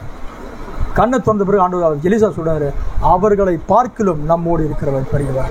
நான் இந்த பூமிக்குரியவன் கிடையாது, நான் வேறொரு உலகத்துக்குரியவன். அந்த உலகம் என்னை பாதுகாத்துக் கொண்டிருக்கிறது, அந்த ராஜ்யம் என்னை பாதுகாத்துக் கொண்டது. நீங்களும் கூட இந்த பூமியில வாழ்ந்து கொண்டே இருக்கிறீர்கள், வேறொரு பரிணாமத்தோடு கூட நீங்க தொடர்பு கொண்டிருக்கிறீங்க. அந்த பரிணாமம் தான் தேவன் வாழ்கிற ஒரு ஸ்தலமா இருக்கிறது. இந்த பூமியில வாழ்ந்து கொண்டே அந்த பரிணாமத்தோடு கூட நம்ம தொடர்பு கொள்ள முடியும். அதுக்குதான் இயேசு தேவையா இருக்கிறார். அதுக்குதான் இயேசு கிறிஸ்துவின் ரத்தம் தேவையா இருக்குது. அதுக்குதான் பாவ மன்னிப்பு தேவை. அதற்கு தான் பரிசுத்த ஆவி தேவையா இருக்கிறது. இந்த காலத்தில் தீர்க்கதரிசி இப்படி சொல்லிட்டார்னா இனிமேல் நடக்க போது கிடையாது. இப்பொழுது நீங்கள் உன்னதங்களில் வாசமா இருக்கிறீர்கள். நம்ம நேரம் இல்லாதபடியா நான் எல்லாத்தையும் வேக வேகமா சுருக்கி முடிக்கிறேன். இன்னொரு விஷயத்தை சொல்றேன், கவனிங்க. நாம் 5 புலன்களை தாண்டி தேவனை வெளிப்பாட்டினால் புரிந்து கொள்வதுதான் உண்மையான உன்னதங்கள். பார்த்தல், உணர்தல், ருசித்தல், இந்த 5 புலன்கள் பாருங்க, இதையெல்லாம் தாண்டி வேறொரு பரிணாமத்தோடு தொடர்பு கொள்றீங்க பாருங்க, அதுதான் உன்னதங்கள். இந்த உலகத்துக்குரிய இந்த புலனை எல்லாம் தாண்டி வேறொரு புலன் இருக்கிறது. அந்த புலனோடு கூட அதை தொடர்பு கொள்ள முடியும், அதை தொடர்பு கொள்ள முடியும். கர்த்தருடைய நாமத்திற்கு மகிமை உண்டாகட்டும். தீர்க்கதரிசி ஒரு முறை ஒரு ஒரு ஒரு சகோதரர் ஒரு குறிப்பிட்ட இடத்துக்கு கொண்டு போன பிறகு அங்கே ஒரு குறிப்பிட்ட ஒரு மனுஷன் இருக்கிறார். அந்த மனுஷனை குறித்து சொல்றாரு, இவர் ஒரு நல்ல மனுஷன், அவருடைய வீட்டுக்கு போயிட்டு ஒரு ஜெபம் பண்ணிட்டு வரணும். அவரை பற்றி என்னோட பேசிட்டு இருக்கிறார். அவர் யாருன்னு பேனத்துக்கு தெரியாது, ஆனால் கூட வந்தவருக்கு தெரியும் அவர் யார் என்ன அது தெரியும். தீர்க்கதரிசி தற்செயலாக சொல்றாரு, குறிப்பிட்ட இடத்துக்கு போன பிறகு இந்த நம்ம இவ்வளோ தூரம் வந்துட்டோம், கொஞ்சம் தூரத்தில் அந்த மனுஷன் இருக்கிறாரு, அவரை போய் பார்த்துட்டு வந்தால் நல்லதா இருக்குமே. தீர்க்கதரிசி அப்படியே கேட்டுக்கிட்டு சொல்றாரு, அவருடைய வீடு இப்படிப்பட்ட நிலையில இருக்கிறது, அவர் இருக்கிற இடம் இப்படிப்பட்ட இடத்துல இருக்குது, அந்த வீட்டினுடைய கலர் எல்லாம் இப்படி இருக்குது. இவர் கேட்கிறார், ஏற்கனவே அவர் உங்களுக்கு தெரியுமா, நீங்க அந்த வீட்டுக்கு போயிருக்கீங்களா? ஏப்பா அந்த வீட்டுக்கு போல தெரியாது. ஏன்னா இவர் வேறொரு உலகத்தோடு தொடர்பு கொண்டிருக்கிற அப்படியால இங்கிருந்து அங்க பார்க்க முடியும். தீர்க்கதரிசிகள் மட்டும் அந்த நிலைக்கு நேர போக முடியுமா? இல்ல, நீங்க உங்க ஆவியோடு கூட வேறொரு பரிணாமத்தை தொடர்பு கொள்ள முடியும் என்பதை தான் இந்த காலத்துக்குரிய செய்தியாக இருக்கிறது. என்ன நடந்தது? இப்படிப்பட்ட மகத்தான காரியம் நடந்தது. அந்த ஏதன் தோட்டத்தில் உள்ள கேருபீன்களை கொண்டு வந்து தேவன் ஆசரிப்பு கூடாரத்தை வச்சார், திரையில வைக்க வைச்சார். நான் அந்த திரை எப்படி இருக்கும் அதெல்லாம் பார்த்தீங்கன்னா நெட்டு கொஞ்சம் சர்ச் பண்ணிட்டு அந்த திரையெல்லாம் பிரிண்ட் அவுட் அதெல்லாம் எடுத்து டவுன்லோட் பண்ணி வச்சுட்டேன். எப்படி இருக்கிறது பார்த்தா திரைச்சீலை இருக்குது, அங்கே வாசலில் பார்த்தீங்கன்னா 2 கேருபீன் இருக்குது, உள்ள எப்படி இருக்குது, அங்கே எப்படி இருக்குது, இதை எல்லாத்தையும் நான் பார்த்து ஆச்சரியப்பட்டு போனேன். தேவன் ஏதோ ஒரு வினோதமான ஒரு காரியத்தை செஞ்சுட்டு வராரு.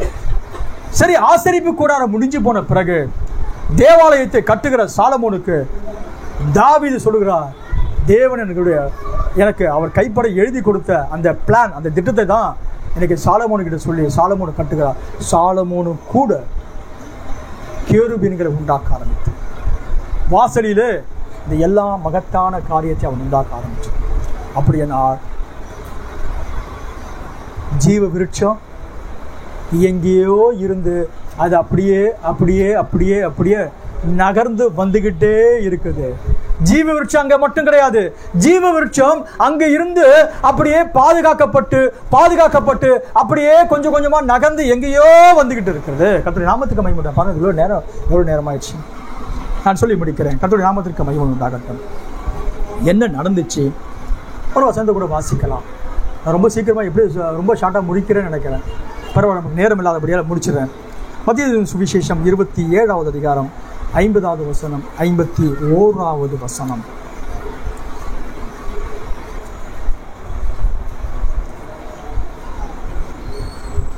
இயேசு மறுபடியும் மகா சத்தமாய் கூப்பிட்டு ஆவியை விட்டார். அப்பொழுது தேவாலயத்தின் திரைச்சீலை மேல் தொடங்கி கீழ் வரைக்கும் இரண்டாக கிழிந்தது. இயேசுவை சிலுவையில் அறைந்த பிறகு சூரியன் மறைந்து போகிறது. இயற்கைக்கு அப்பாற்பட்ட நிகழ்வு பூமி முழுவதும் நடந்து கொண்டிருக்கிறது. இது மட்டும் கிடையாது, இயேசு ஜீவனை விடுகிற அந்த சமயத்துல மிகப்பெரிய பூமி அதிர்ச்சி உண்டாக ஆரம்பித்தது. இந்த பூமி அதிர்ச்சி உண்டாகிற நேரத்துல என்ன நடந்ததா, யூத சரித்திர ஆசிரியர் ஜோசிபஸ் எழுதுகிறான், மிகப்பெரிய பூமி அதிர்ச்சி. அங்க இயேசுவை மரண தண்டனைக்கு நேராக அவரை கொண்டு போய் சிலுவையில் அறைந்தாச்சு. அங்க 100க்கு அதிபதி ஒரு சில சாரா ஜனங்க இருக்கிறாங்க. இங்க தேவாலயத்துல பிரதான ஆசாரியர் மற்றவர்கள் இருந்து அந்த காரியத்தை செஞ்சுட்டு இருக்கிற நேரத்துல திடீரென்று மிகப்பெரிய பூமி அதிர்ச்சி உண்டான பிறகு எல்லாரும் பயந்து நடுங்குறாங்க. அங்க உள்ள ஜனங்க பயப்படுறாங்க, இங்க உள்ள ஜனங்க பயப்படுறாங்க. தேவாலயம் கூட அப்படியே ஷேக் ஆக ஆரம்பிச்சு. ஆன பிறகு என்ன நடந்தது, பிரதான ஆசாரியர் பார்த்து கொண்டே இருக்கிறான். அந்த கேருபீன்கள் இருக்கிற திரைச்சீலை இருந்து பாருங்க, அந்த திரைச்சீலை மேலே இருந்து கீழ் வரைக்கும் இரண்டாக கிழிந்தது. எப்படி ஜோசிபஸ் எழுதுகிறான், ஒரு வெளிச்சம் அதை இரண்டாக கிழித்தது. நான் என்ன சொல்றேன்னா, எந்த வெளிச்சமையா கிழிச்சது? ஏதேன் தோட்டத்தில் தேவனாகிய கர்த்தர் வச்சா பாருங்க, சுடர் ஒளி பட்டயம். சுடரொளி பட்டயம். அந்த சுடரொளி பட்டயம் இயேசு ஜீவனை விட்ட உடனே மனுக்குலம் உள்ள போக கூடாதபடிக்கு எல்லா தடுப்புகளையும் அவர் உடைச்சி போட்டாரு. இனிமேல் ஜீவ விருட்சத்தை புசிப்பதற்கு எந்த தடையும் கிடையாது.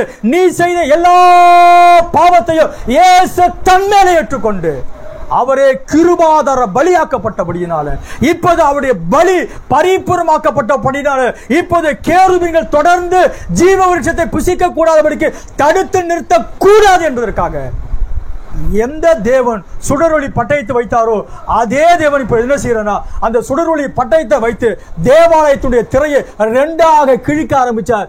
இப்பொழுது ஜீவ விருட்சத்தை புசிப்பதற்கு அனுமதி.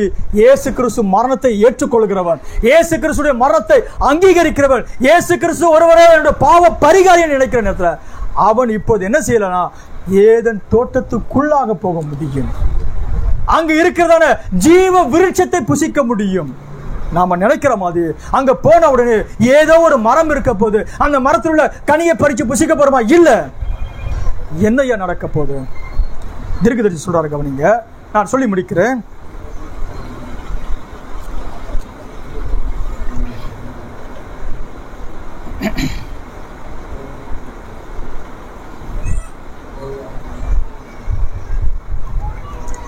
கிறிஸ்துதான் ஏதேன் தோட்டத்தில் உள்ள அந்த மரம்.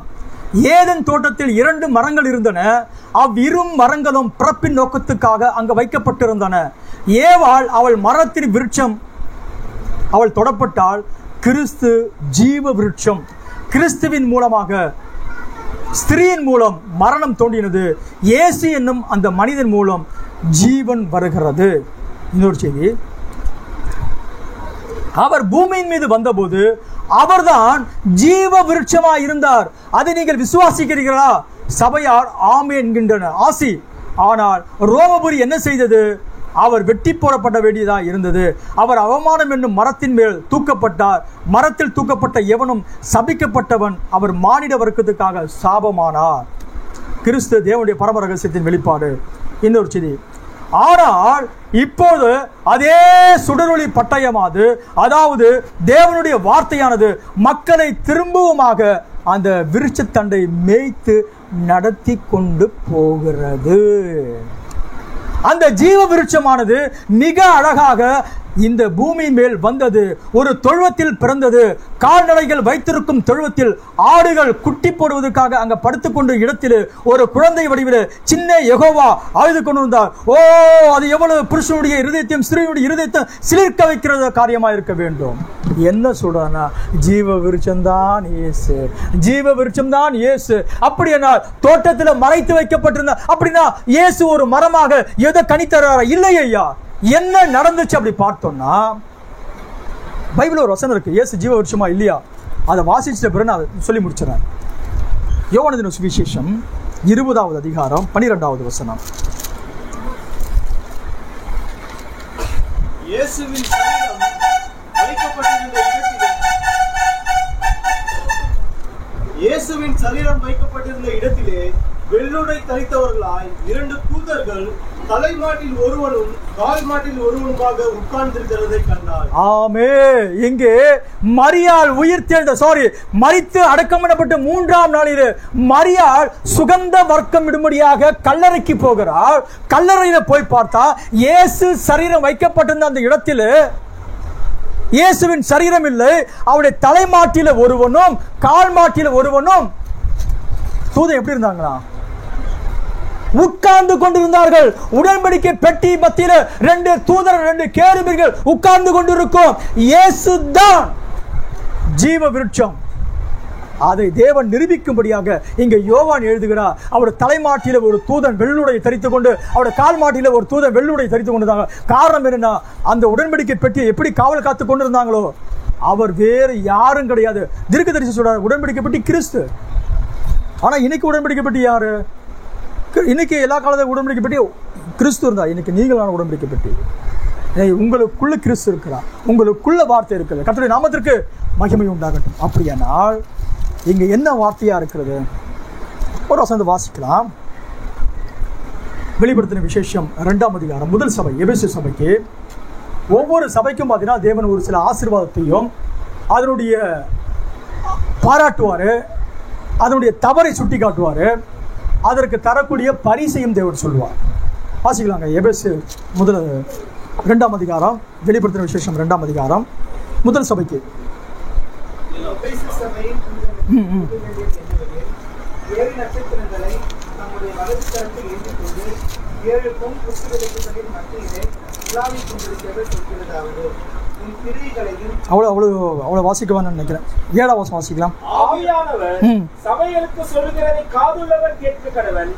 ஜெயம் கொள்கிறவன் எவனோ அவனுக்கு தேவனுடைய பரதேசி மத்தியில் இருக்கிற ஜீவ விருட்சத்தின் கனியை புசிக்க கொடுப்பேன் என்று எழுது.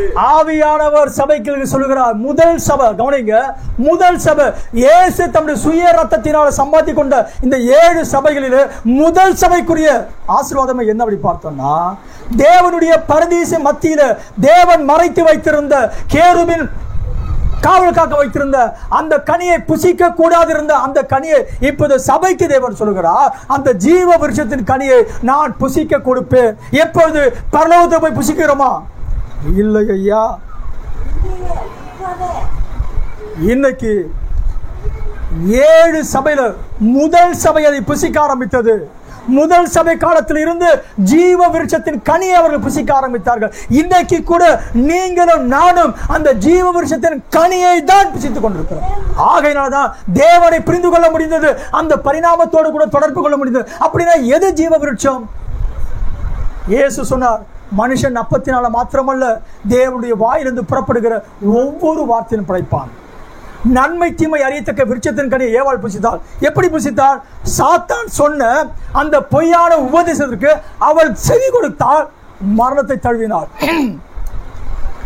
தேவனுடைய வார்த்தையை தொடர்ந்து ஆதாம் கேட்க கூடாதபடிக்கு தடுக்கப்பட்டான். சாத்தானுடைய வார்த்தையை கேட்டால் மரணத்தை மனுக்குலத்துக்கு கொண்டு வந்து கொடுக்க ஆரம்பித்தான். 2வது ஆதாமாகிய அவரோ உயிர்ப்பிக்கிற கர்த்தராய் இருந்தார். அப்படின்னா இன்னைக்கு அந்த தேவனுடைய அபிஷேகிக்கப்பட்ட அந்த வார்த்தை தான் இன்னைக்கு உங்களுக்குள்ளாக ஜீவ விருட்சமா இருக்கிறது. அந்தந்த காலத்துல தேவன் ஜீவ விருட்சத்தின் கனியை சபைக்கு கொடுத்து கொண்டே இருக்கிறார். எப்போது? எபேசில் இருந்து இந்த கடைசி சபை. இன்னும் சொல்ல போனா நீங்களும் நானும் தான் அந்த ஜீவ விருட்சத்தின் கனியை காலகாலமாய் புசித்து கொண்டிருக்கிறோம். நம்ம இல்லாமல் நம்முடைய பூரணாக்கப்பட முடியாது. அப்படின்னா ஜீவ விருட்சம் கனியை அங்க போய் புசிப்பது கிடையாது. இன்னைக்கு இதை புசிப்பது கூட ஜீவ விருட்சம். இன்னைக்கு நீங்க ஜீவ விருட்சத்தை புசிச்சிருக்கிறீங்க. ஆதாம் புசிக்கவே இல்லையா? ஆதாம் புசித்தார் ஐயா. நாம என்ன நினைக்கிறோம், ஏதோ மரத்துல ஒரு கனியாடி பறிச்சு ஆபில சாப்பிடுறது இல்லவே இல்லை. தேவனோடு கூட தொடர்பு கொண்டுட்டு இருந்தான். தேவனோடு தொடர்பு கொள்ள அந்த ஜீவனை அவன் தக்க வைத்துக் கொள்ள முடியும். தேவனுடைய தொடர்பு துண்டிக்கப்பட்டது, பூத் பிரிவினை ஏற்பட்டது. இன்னைக்கு அந்த பிரிவினையில் இருந்து குறுக்கன் இருக்கிற அந்த திரையை தேவனே கிழித்தார். எந்த தேவன் திரைச்சிலையை கேருபீன்கள் உண்டாக்க சொன்னாரோ, ஏதெனிலே கேருபீன்கள் உண்டாக்க சொன்னாரோ, அதே தேவன் சுடரொளி பட்டயத்தை அனுப்பினார். ஜோசிபஸ் எழுதுகிறான், இயேசு அங்க மகா சத்தமாய் ஜீவனை விட்ட பொழுது பூமி அதிர்ச்சி உண்டானது. ஒரு ஒளி நேராக வந்து தேவாலயத்தின் திரையை மேல இருந்து கீழே கிழிக்குது. மேல இருந்து கீழே கிழிச்சு, கீழே இருந்து கிழிச்சா மனுஷன் கிழிச்சிருப்பான். ஜோசிபஸ் எழுதுறான், பிரதான ஆசிரியர் ஏதோ ஒரு ஒளி வருகிறது, அந்த ஒளி மேல இருந்து கிழிக்கிறது. எது? ஏதேன் தோட்டத்தை எது காவல் காத்து கொண்டிருந்தோம், அது இப்போது ஜீவ விருட்சத்தை புசிக்க கூடாதபடிக்கு எந்த தடையும் இல்லை. இயேசுவை சரியான முறையில் ஒரு மனுஷன் ஏற்றுக்கொண்டு அவருடைய வார்த்தையை பற்றி கொள்வானேனா, அவர் இப்போ என்ன செய்யறா, தீர்க்க சொல்ல ஜீவ விருட்சத்துக்கு நேரம் நம்ம மேய்த்து கொண்டு விடுகிறாராம். உள்ள போய் நீ கனியை பூசி, நீ அந்த கனியை பூசி. இன்னைக்கு இரவும் பகலும் நீங்கள் நானும் அந்த ஜீவ விருட்சத்தை புசித்துக் கொண்டிருக்கிறபடியாக தான் ஜீவனை பெற்றுக் கொண்டிருக்கிறோம். கர்த்தரை ஆசீர்வதிப்பாராக. நாம் யாவரும் எழுந்து நிற்கலாமே. கர்த்தர் நாமத்திற்கு மகிமை உண்டாகட்டும். அவர் நல்லவராகவே இருக்கிறார். ஜீவ விருட்சத்தை புசிக்க கொடுப்பேன் என்று எழுது. முதல் சபைக்கு வாக்குத்தத்தம் பண்ணினார். இன்னைக்கு மக்கள் என்ன நினைக்கிறாங்க, இங்க இருந்து நான் அக்கறைக்கு போன பிறகு ஜீவ விருட்சத்தை புசிக்க போறேன். இல்லை ஐயா, பிறகு இன்னொரு கனியை புசிக்க போறாங்க வேறொரு பரிணாமத்தில். அது மாதந்தோறும் புதிய கனிகளை தரும். ஆனா எபேசு சபைக்கு சொன்ன அந்த ஜீவ விருட்சத்தை தான், ஜீவ விருட்சத்தின் கனியை தான் இன்னைக்கு நீங்களும் நானும் புசித்து கொண்டே இருக்கிறோம்.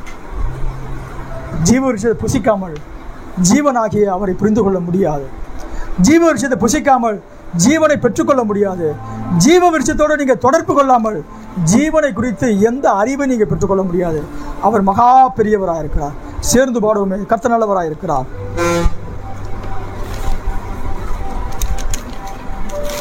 பாடுபுதது உள்ளதான 3வது பாடல். எந்த உள்ளம் புதுக்கவியால் பொங்க இயேசுவையை பாடிடுவேன். அவர் நாமம் ஊற்றுண்ட பரிமளம் தைலம், அவரையே நேசிக்கிறேன். எந்த உள்ளம் புது கவியாலே பொங்க இயேசு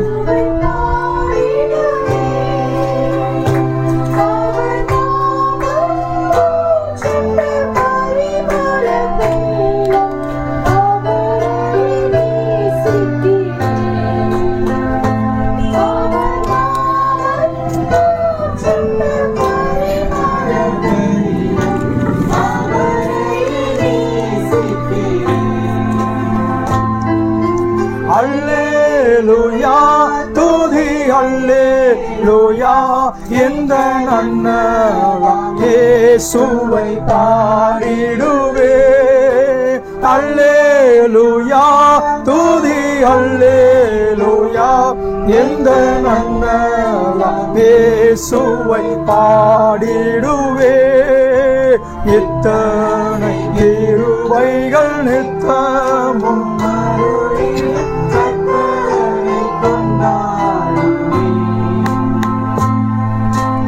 இத்தனை கிருபைகள் நித்தமும்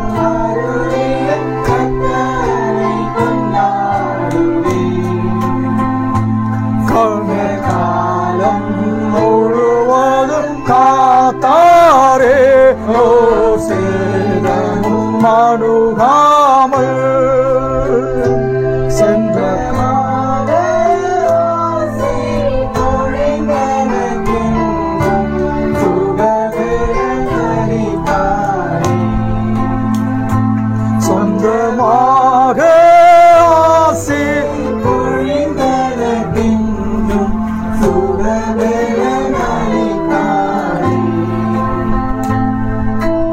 அல்லேலூயா, துதி அல்லேலூயா, எந்த நன்னலாம் இயேசுவை பாடிடுவே.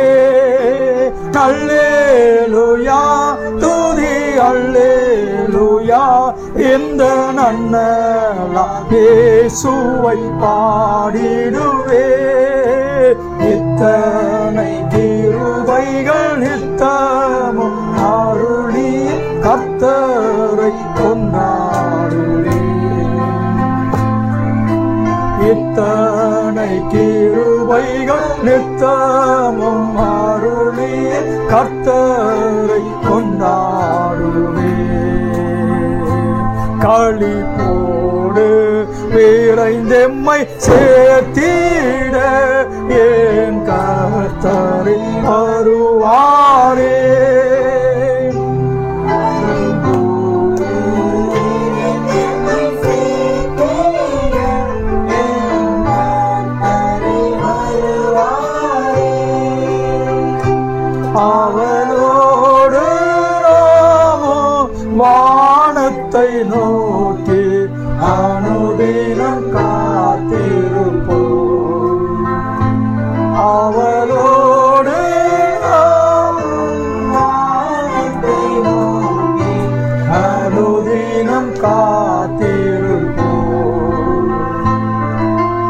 அல்லேலூயா துதி அல்லேலூயா எந்த நன்னலம் இயேசுவை பாடிடுவே அல்லேலூயா துதி அல்லேலூயா எந்த நன்னலம் இயேசுவை பாடிடுவே இத்தனை கிருபைகள்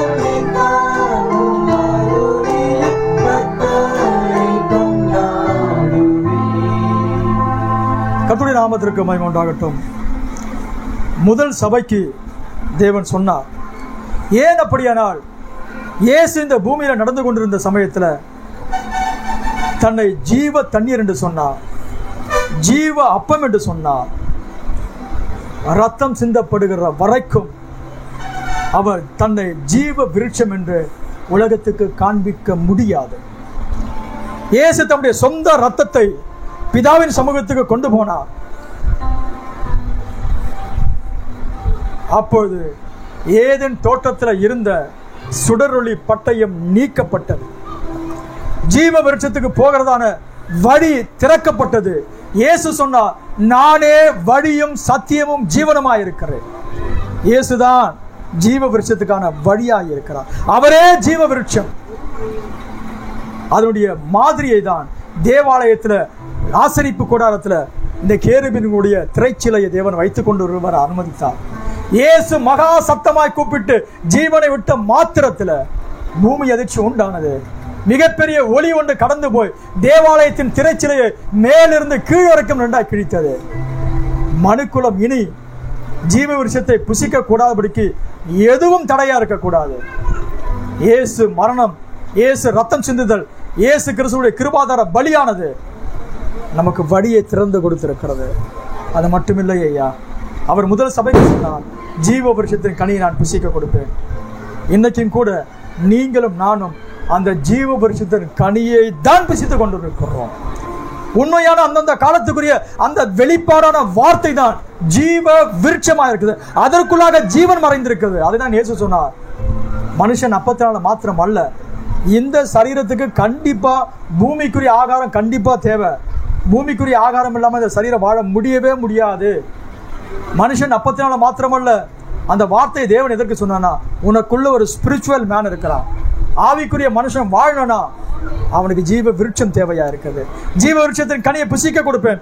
இன்னைக்கு நீங்களும் நானும் புசித்துக் கொண்டிருக்கிறோம். எங்கள் பரலோக பிதாவே, சர்வ வல்லமை படைத்த எங்கள் தேவனாகிய கர்த்தாவே, இந்த நல்ல பகல் வேலைக்காக நன்றி செலுத்துகிறோம் ஆண்டவரே. ரட்சகா, நீர் தாம ஐயா எங்கள் ஒவ்வொருவருக்கும் அந்த ஜீவ விருட்சத்தின் கனியை புசிக்க கொடுத்து கொண்டிருப்பதற்காக ஸ்தோத்திரம் ஆண்டவரே. கர்த்தாவே, எது எங்களுக்கு தடையா இருந்ததோ எல்லா தடைகளையும் உம்முடைய வெளியேறப்பட்ட ரத்தமானது எல்லா தடைகளை உடைத்து போட்டு நாங்கள் ஏதனுக்குள்ளாக பிரவேசிக்க, அந்த பரதீசுக்குள்ளாக பிரவேசிக்க வழியை நீர் உண்டாக்கி கொடுத்த தயவுக்கு நன்றி செலுத்துகிறோம். வந்த மக்களை ஆசீர்வதிங்க கர்த்தாவே. உம்முடைய கிருபையின் கரம் அவளை தாங்கி நடத்தட்டும் ஆண்டவரே. சாயங்காலம் நடக்கதான் ராபூஜனை கொடுத்தையும் கூட இங்கே பொறுப்பேற்றுக் கொள்ளுங்க. வந்த மக்களை ஆசீர்வதித்து அனுப்புவீராக. இயேசு கிறிஸ்துவின் ஒப்பற்ற மகத்துவமான நாமத்தில் வேண்டிக் கொள்கிறோம் பிதாவே. ஆமேன், ஆமேன். கர்த்தர் உங்களை ஆசீர்வதிப்பாராக. God bless you. கர்த்தர் உங்களை ஆசீர்வதிப்பார்.